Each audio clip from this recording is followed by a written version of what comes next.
Ilan sa kanila ay sina Terence Calatrava, former Undersecretary of Office of the Presidential Assistant of the Visayas of the Philippines, Kong Roman Romulo of Pasig City, Kong Jojo Ang of Usmag Ilonggo Party List, Congressman Patrick Michael Vargas of Quezon City,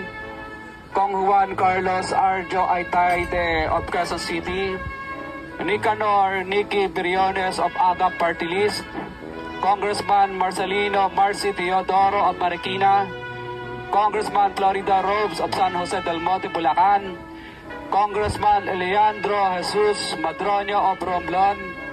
Congressman Benjamin Benji Agarao Jr., Congressman Florencio Gabriel Bemnoel of Anwar Party List, Kong Leo de Ode Tariela of Occidental Mindoro,